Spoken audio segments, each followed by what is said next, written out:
Hello guys, welcome to Telugu animist. ఈరోజు మనం ఈ వీడియోలో డెమన్ స్లేయర్ మాంగా ఎక్స్ప్లెనేషన్ సిరీస్ని కంటిన్యూ చేయబోతున్నాం. అండ్ గైస్, మీకు ఈ చాప్టర్లో ఏమైనా డౌట్స్ ఉంటే కమెంట్ సెక్షన్లో అడగడం మాత్రం మర్చిపోవద్దు.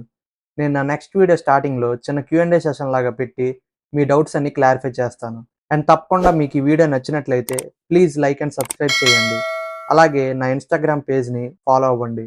లింక్స్ అన్ని కింద డిస్క్రిప్షన్లో ఉన్నాయి. ఇంకా మనం వీడియోలోకి వెళ్లే ముందు లాస్ట్ ఎపిసోడ్లో ఏమైందో ఒకసారి చూద్దాం. అకాజా ఇంకా గియు తాంజిరోల మధ్య ఫైట్ అయితే స్టార్ట్ అయింది. అండ్ కిరియా ఉబ్యాష్కిని మన సౌండ్ హైషిరా టెంగెన్ ఇంకా రెంగోకు వాళ్ళ నాన్న కాపలాగా ఉంటారు. ఫైట్ మధ్యలో అకాజా గియుని ఎక్కడికో తన్నేస్తాడు. ఇంకా తాంజిరో ఒక్కడే సోలోగా అకాజాతో ఫైట్ చేయాల్సి వస్తుంది. రెంగోకు వాళ్ళ తమ్ముడు అప్పట్లోని సన్ బ్రీతింగ్ యూజర్ మూజాన్తో ఎలా ఫైట్ చేశాడో దాని ఇన్ఫర్మేషన్ మొత్తాన్ని ఒక లెటర్ లో రాసి తాంజిరోకి పంపిస్తాడు. కానీ ఆ లెటర్ చేరేలోపు ఫైట్ స్టార్ట్ అయిపోతుంది.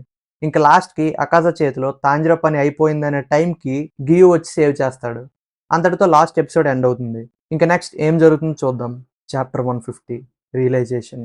గియు వచ్చి తాంజిరోని సేవ్ చేసిన తర్వాత అకాజాతో ఇలా అంటాడు. నాకు ఇప్పటి వరకు నా కత్తిని బాగా వాడాలని ఇంట్రెస్ట్ ఉండేది కాదు. అందులోనూ ఇష్టం వచ్చినట్టు సరదాగా ఫైట్ చేసేవాళ్ళంటే నాకు అసలే చిరాకు. కానీ ఇప్పుడు నా జీవితంలో మొదటిసారి ఒక బలమైన యోధుడిని కలిసా. నీ సెన్సెస్ ఇంకా అటాక్స్ చాలా బాగున్నాయి. నాకు అర్థమైంది, ఇది చావు బ్రతుకుల సిచ్యువేషన్. నాలో ఉన్న పూర్తి శక్తిని ఉపయోగించాల్సిన సమయం ఇది.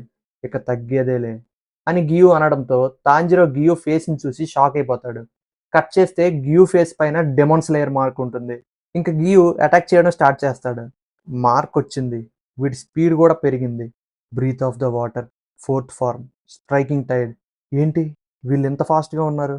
అకాజా గియు స్పీడ్ని వెంటనే మ్యాచ్ చేసేసాడు. ఇలాంటి ఫైట్లో డీమన్స్ కంటే మనుషులే ఓడిపోయే ఛాన్స్ ఉంది. ఎందుకంటే మన స్టామినా అయిపోతుంది కాబట్టి. మనం ఒక రాత్రి అంతా కేవలం అకాజా ఫైట్కే తీసుకోకూడదు. ఇంకా మూజాన్ని ఓడించాలి. నేను త్వరగా ఏదో ఒకటి ఆలోచించాలి, లేదంటే అందరం పోతాం. కామ్గా ఉండాలి, ప్యానిక్ అవ్వకూడదు. ఏదో ఒకటి, ఏదో ఒక క్లూ, చిన్న క్లూ కావాలి. ఎందుకని అకాజా అటాక్స్ అయస్కాంతాల్లో తగులుతున్నాయి? ఎలా వాడికి కనిపించిన చోట్ల అటాక్ చేసినా వెంటనే పసిగట్టేస్తున్నాడు? నీ బ్యాటిల్ స్పిరిట్ చాలా బాగుంది. నువ్వు పీక్ స్టేజ్ టచ్ అయ్యావు అని అకాజా అన్న మాటలు తాంజిరోకి గుర్తుకొస్తాయి. హా, అకాజా బ్యాటిల్ స్పిరిట్ అనే పదం రెంగోకుతో ఫైట్ చేసినప్పుడు వాడాడు. నేను ఎలాగైతే స్మెల్తో అన్ని పసిగడుతున్నానో, బహుశా అకాజా కూడా బ్యాటిల్ స్పిరిట్తో అంతా పసిగడుతున్నాడా? కట్ చేస్తే తాంజిరో ఇంకా ఇనోస్కే మధ్య ఒక చిన్న కన్వర్జేషన్ తాంజిరోకి గుర్తొస్తుంది. తాంజిరో, ఎనిమి ఎక్కడ అటాక్ చేయాలనుకుంటున్నాడో అక్కడ నా చర్మానికి ఏదో తెలియని ఫీల్ వస్తుంది. సో ఆ రోజు నీకు వెన్నుపోటు పొడిచిన అప్పర్ మూన్ 6 గ్యూటారా అటాక్స్ని బాగా నోటీస్ చేయగలిగావు. మరేమనుకున్నావు నా గురించి? మనుషుల కన్నా నా స్కిన్ ఎంతో టఫ్. ఎవరు నన్ను ఎక్కడ చూసినా నాకు వెంటనే తెలిసిపోతుంది. ట్రై చేస్తావా? "ఆ, అయితే చూడు. నువ్వు నా కుడి భుజం వైపు చూస్తున్నావు." వావ్, ఇనోస్కే, ఎలా చెప్పావు? అలా ఎవరైనా నన్ను చంపాలని చూస్తే వాళ్ళు ఎక్కడ చూస్తున్నారో అక్కడ స్కిన్ మీద వెంట్రుకలు లేచి అదొక ఫీల్ వస్తుంది. దాన్ని బట్టి నేను చెప్పగలను. ఆ రోజు మేమేదో సరదాగా మాట్లాడుకున్నాం. కానీ నువ్వు చెప్పింది రైట్ ఇనోస్కే. కళ్ళతో చూడకుండా సెన్స్ చేయొచ్చు. కానీ ఎవరైనా చంపకూడదని చూస్తే మనమేం చెప్పలేం. ఆ రోజు ఆ ముసలిది గుర్తుందిగా? తనంటే అందుకే భయపడ్డా. తను నా పక్కన రైస్ బాల్స్‌తో కూర్చుంటే నాకస్సలు తెలియలేదు. నేనప్పుడు ఆలోచించా, ఇలా అయితే నేను ఏ డీమన్‌ని చంపాలనే ఉద్దేశం లేకుండా చంపలేను. అదీ కరెక్టే. ఆ ముసలావిడకి ఇనోస్కే మీద చంపాలని ఏ ఉద్దేశం లేదు. కానీ డీమన్స్‌తో అలా ఎలా అవుతుంది? అని తాంజిరో అంటాడు.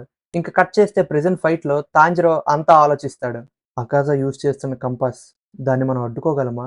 Dance of the fire god, flame walls అని తాంజిరో వెంటనే అకాజాని అటాక్ చేస్తాడు. కానీ అకాజా తాంజిరో చేసిన అటాక్‌ని పసిగట్టి వెంటనే తాంజిరో కత్తిని పట్టేస్తాడు. ఏంటి తాంజిరో నువ్వు? మొత్తం అలా ఓపెన్‌గా ఉంటే ఎలా? అని వెంటనే అకాజా తాంజిరోకి ఒక పెద్ద పంచ్ ఇవ్వడానికి ట్రై చేస్తాడు. కానీ తాంజిరో వెంటనే ఆ పంచ్‌ని తప్పించుకుంటాడు.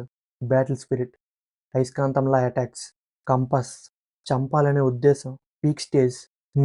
నాకంతా అర్థమైంది. ఇప్పుడు నాకంతా అర్థమైంది. తాంజిరోకైతే ఏదో అర్థమైంది గైస్. అసలు తాంజిరోకి ఏం అర్థమైంది? ఇంక నెక్స్ట్ ఏం చేస్తాడో వెంటనే చూసేద్దాం. Chapter 151 bell rings on a snowy mountain. ఈ చాప్టర్ స్టార్టింగ్‌లో తాంజిరో చిన్నప్పటి కథ ఉంటుంది. ఆ కథని తాంజిరో ఇలా చెప్తాడు. మా నాన్న ఎంతో నిశ్శబ్దంగా, ప్రశాంతంగా ఉండేవారు. ఒక చెట్టులాగా. ఏ రోజు ఎవరి మీద విరుచుకుపడేవారు కాదు. చివరికి ఆయన చావుకు దగ్గరగా వెళ్ళినా నవ్వుతూనే ఉండేవారు. అప్పుడు నేను మా నాన్నకు ఒక మాట అడిగా. నాన్న, నువ్వు ఆ ఫైట్ డాన్స్ చేస్తున్నప్పుడు ఏం ఆలోచించేవాడివి? ప్రతి సంవత్సరం మన కమాడో ఫ్యామిలీలో ఒకరు ఆ ఫైట్ డాన్స్ చేయాలి. అది కూడా సూర్యుడు అస్తమించినప్పటి నుంచి ఉదయించే వరకు. నాన్న, నీ ఆరోగ్యం బాగాలేదు కదా! ఇక నుంచి ఆ ఫైట్ డాన్స్ ఏదో నేనే చేస్తా. Thank you Tanjiro. కానీ ఇన్ని సంవత్సరాలు నాకా డాన్స్ ఏమీ కష్టంగా లేదు. కానీ వింతేంటంటే, ఆ డాన్స్ నేను మీ తాతయ్య దగ్గర నేర్చినప్పుడు, ఇప్పటికంటే వయసులో ఏ జబ్బు లేకుండా ఉన్నా, ఆ డాన్స్ అంటే నాకు చాలా కష్టంగా ఉండేది. అవేవో సింపుల్ మూవ్స్ అనుకునేవాడిని. కానీ అసలు విషయం ఏంటంటే, చాలా తక్కువ మూవ్స్‌తో ఎక్కువ బలాన్ని చూపించడమే ఆ డాన్స్ యొక్క లక్ష్యం. నువ్వది బాగా ప్రాక్టీస్ చేసి మాస్టర్ అయితే, నీకా అదృశ్యలోకం కనిపిస్తుంది. ఏంటి? అదృశ్యలోకమా? ఏంటది? నువ్విదంతా గుర్తుపెట్టుకోవాలి తాంజిరో. మొదట్లో కష్టంగానే ఉంటుంది. కానీ అన్నీ నేర్చుకొని, నీకు అవసరం లేని మూవ్స్ వదిలేసి, మిగతా వాటితో క్లోజ్ చెయ్యి. క్లోజ్ చెయ్యాలా? ఏమంటున్నారు? ఆ! మనుషులు ఎలా అయితే చాలా పరిస్థితుల్లో వాళ్ళకేం కావాలో ఎంచుకుంటారో, ఇది కూడా అంతే. నువ్వు నీకు చాలా ఇంపార్టెంట్ అన్న ఫార్మ్స్‌ని ఎంచుకొని బాగా ప్రాక్టీస్ చెయ్యి. ఎంతలా అంటే నీ నరనరాల్లో ఆ మూవ్‌మెంట్స్ పర్ఫెక్ట్‌గా గుర్తుండిపోవాలి.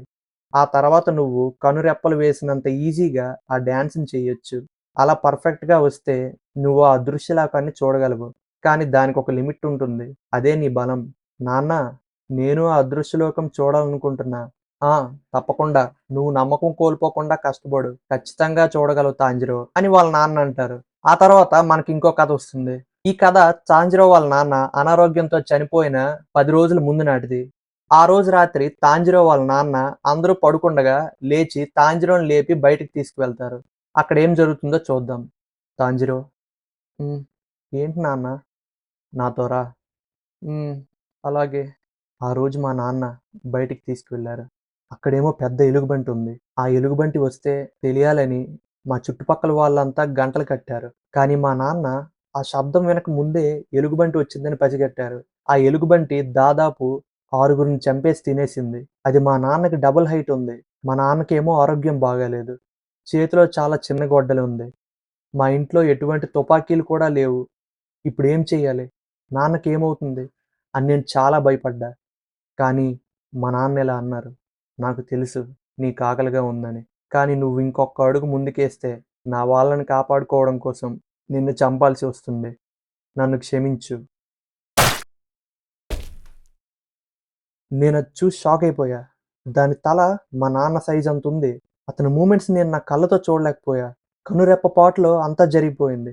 ఆ సైజ్ గొడ్డలతో నరకడం అసాధ్యం. కానీ మా నాన్న ఒకేసారి 2 వేటులతో దాని తల నరికేశారు. ఎటువంటి భయం గాని, చంపాలనే ఉద్దేశం కానీ, పొరపాటు గాని లేవు. నువ్వది చూసావా తాంజిరో? ఆ! చూసాను నాన్న. మీకేం కాలేదుగా? నువ్వు ఈరోజు చూసింది ఎప్పటికీ మర్చిపోకు అని తాంజిరో వాళ్ళ నాన్న అంటాడు. ఇంక ప్రెజెంట్‌కి వస్తే తాంజిరో మళ్ళీ ఇలా అంటాడు. మా నాన్న ఆ రోజు చూపించింది పర్సెప్షన్ ట్రైనింగ్. మా తాత ముత్తాతలు అదే నేర్చుకున్నారు. నాకు చూపించింది అదే. అలా ట్రైన్ అయితే నాకు ఆ అదృశ్యలోకం కనిపిస్తుంది. కానీ ఆ! ఇంతకు ముందే నేనది చూసా. అకాజా అటాక్ చేసినప్పుడు ఒక్క క్షణం ఆ లోకం కనిపించి అలా అదృశ్యమైంది. అదే ఆ అదృశ్యలోకం. సేమ్ 'అప్పర్ మూన్ 4' హంటెంగుని చంపినప్పుడు కూడా నేను ఈ లోకాన్ని చూసా.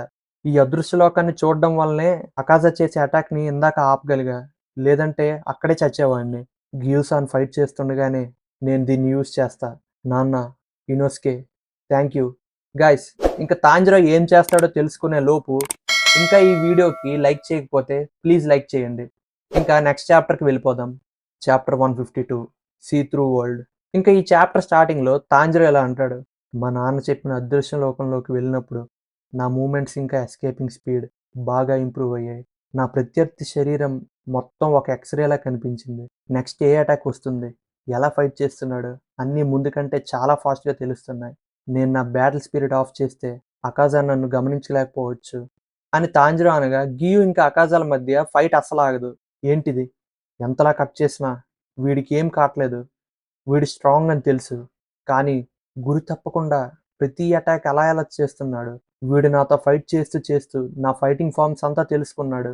వీడు మామూలోడు కాదు. ఎంతైనా అప్పర్ మూన్ 3 కదా! చూస్తుంటే నీ వాటర్ ఫార్మ్స్ అన్నీ అయిపోయినట్టున్నాయి. ఇక చాలు గియు, దీన్ని ముగించేస్తా. అలా వాళ్ళిద్దరి ఫైట్ ఆల్మోస్ట్ చివరకొస్తుంది. ఇంక అకాజా గియు బ్లేడ్‌ని విరిచేస్తాడు. బాయ్ బాయ్ గియు, ఇంక నీ పనయిపోయింది అని అకాజా గియుకి సేమ్ రెంగోకుని ఎలా చంపాడో అలా చంపాలని చూస్తాడు. హా! ఏమైంది? తాంజిరో ఏంటి? తాంజిరో అటాక్ మధ్యలో చెయ్యి నరికేశాడా? నన్ను తాంజిరో కాపాడా? ఏంటి? తన జుత్తు, కళ్ళు అంతా డిఫరెంట్‌గా ఉన్నాయి. నా ఒంట్లో కణకణం చెప్తుంది వీడిని చంపేయమని. ఏదో వీడిలో మారింది. ఇది నాకు మంచిది కాదు అని అకాజా అనుకుంటాడు. Technique development, end style, chaotic blue metal after glow అని అకాజా చాలా పెద్ద అటాక్ చేస్తాడు. ఈ అటాక్ చాలా ఫాస్ట్ ఇంకా స్ట్రాంగ్. నేను దీన్ని నా 11థ్ ఫార్మ్‌తో ఆపలేను అని గియు అనుకుంటాడు. ఆ అటాక్ చేస్తున్నప్పుడు తాంజిరో గియు ఇంకా అకాజాని ఆ అదృశ్య లోకంలో చూస్తాడు. సో ఇదే అయితే నాన్న చెప్పే అదృశ్య లోకం. ఆ అటాక్‌లో తాంజిరో, గియు బ్లాస్ట్ అయిపోయి అవతలకి తుల్లిపోతారు. అప్పుడు కింద పడిన గియు దగ్గరికి అకాజా వెళ్ళి ఇలా అంటాడు. గియు, నా మాట విను. తాంజిరో, రెంగోకుల్లా మొండికేయకు. వాళ్ళలా నువ్వు కూడా చనిపోవద్దు. డీమన్‌గా మారిపో గియు. నా ఆఫర్ ఒప్పుకో అని అకాజా అంటుండగా వెనకాతల తాంజిరో అకాజాని అటాక్ చేయడానికి రెడీగా ఉంటాడు. ఏంటి? తాంజిరో? వెనకమాల బ్యాక్ సైడ్ తాంజిరో నువ్వు నిలబడినట్టు వీడికి తెలియట్లేదా? అయితే వెంటనే నరికే. ఆలోచించుకో. నీలో బలం ఉంటే వెంటనే వాడి తల నరికే. వెయ్యి. చంపేవాణ్ణి. నా కొడుకుని వెయ్యాన్ని అకాజా ఈరోజు నిన్ను నరికేస్తారా? ఆ సంఖ నాకు వేస్తున్నారు. ఏంటి? నీకు బుర్రుందా? అసలు వెనక నిన్ను వాడు గమనించిపోయినప్పుడు ఎందుకురా అంత గట్టిగా అరిచావు వాడి పేరు? అని గియు కోప్పడతాడు. Dance of the fire god, setting sun. అలా తాంజిరో అకాజా హెడ్ని నరికేస్తాడు. గైస్ ఇంతటితో ఈ చాప్టర్ ఎండ్ అయింది. ఇంకా నెక్స్ట్ ఏం జరుగుతుందో వెంటనే చూసేద్దాం. Chapter 153 attracted. చాప్టర్ స్టార్టింగ్లో అకాజా ఎలా అంటాడు, 100 సంవత్సరాలయ్యే కానీ ఇలాంటి వాడిని నేను ఎక్కడా చూడలేదు. అసలు బ్యాటిల్ స్పిరిటే లేదేంటి వీడికి? అప్పుడే పుట్టిన పిల్లలకైనా కొంచెమైనా బ్యాటిల్ స్పిరిట్ ఉంటుంది. కానీ వీడు మొత్తం బ్యాటిల్ స్పిరిట్ మొత్తాన్ని కోల్పోయాడు. నాకైతే ఒక చెట్టుతో ఫైట్ చేస్తున్నట్టుంది. ఏంటిది? నా సెన్స్‌లేవి పనిచేయలేదు. నా కాంపాస్ అసల వాడి అటాక్స్‌ని డిటెక్ట్ చేయలేదు. అసలేం జరిగింది? వీడి ఈ ఫైట్ మధ్యలోనే ఏదో తెలుసుకున్నాడు. నా సీక్రెట్ వీడికి తెలిసిపోయింది. వీడి బ్యాటిల్ స్పిరిట్‌ని మొత్తం ఆఫ్ చేసేసాడు. అసలు నాకేం అర్థం అవ్వట్లేదు. వందల సంవత్సరాల నుంచి మార్షల్ ఆర్ట్స్ నేర్చుతున్నా. కానీ ఇలాంటి వాడి చేతిలో నేను ఓడిపోయానా? వాడి కళ్ళు, వాడి కళ్ళలో అసలు కోపం గాని, చంపాలనే ఉద్దేశం గాని ఏమీ లేవు. పీక్ స్టేజ్, అదృశ్య లోకం ఇలాంటివన్నీ ఎన్నో అచీవ్ చేయాలనుకున్నా. కానీ చివరికి వీడు నా తల నరికేశాడు. దీన్నసలు నేను ఒప్పుకోను. నేనింకా ఫైట్ చేయగలను. ఇంకా బలంగా మారగలను. ఇంకా అలా అకాజా తన తలను అతికించుకోవడానికి ట్రై చేస్తాడు. ఏంటి వీడు? తలను మళ్ళీ వెనక్కి పెట్టుకుంటున్నాడా? అప్పుడు గియు వెనక నుంచి తన విరిగిపోయిన కత్తిని అకాజా తలలోకి విసురుతాడు. అలా అకాజా తల కింద పడి బూడిదైపోతూ ఉంటుంది. హమ్మయ్య! వీడు పోయాడు. తల మెల్లగా పోతుంది. ఇంక మనం గెలిచినట్లే. నా కళ్ళు, తల అన్నీ నొప్పెడుతున్నాయి. నాకింక ఓపిక లేదు అని తాంజిరో కింద పడుతూ ఉంటాడు. ఇంకా అప్పర్ మూన్ 3 పని అయిపోయినట్లే అని ఇద్దరూ అనుకుంటారు. కానీ ఏదో తేడాగా ఉంటుంది. ఏదో తేడాగా ఉంది. వీడి తల మొత్తం పోయినా బాడీ మాత్రం ఏమవ్వట్లేదు. ఆ? అని చూస్తే అకాజా తల లేకుండా ఫైట్ చేయడానికి రెడీ అవుతాడు. నేను ఇంటికి వెళ్ళిపోతాను భయ్య. రామచంద్ర ప్రభు. అప్పుడు వెంటనే అకాజా తాంజిరోని అటాక్ చేస్తాడు. తాంజిరో కొంచెం తప్పించుకుంటాడు. కానీ అకాజా గట్టిగా కాలుతో తన్నేసరికి గోడ బద్దలు కొట్టుకొని కింద పడిపోతాడు. ఇంక తాంజిరో ఫైట్ చేయలేని స్థితిలోకి వెళ్ళిపోతాడు. అప్పుడు గియు తాంజిరోని కాపాడడం కోసం అకాజాకి అడ్డుగా వస్తాడు. తాంజిరో ఇలా అనుకుంటాడు, ఈ అకాజా చావట్లేదు. వీడు ఇంకా ఏదో అవ్వాలని చూస్తున్నాడు. ఇంకా చాలా స్ట్రాంగ్గా మారుతున్నాడు. అసలేంటిది?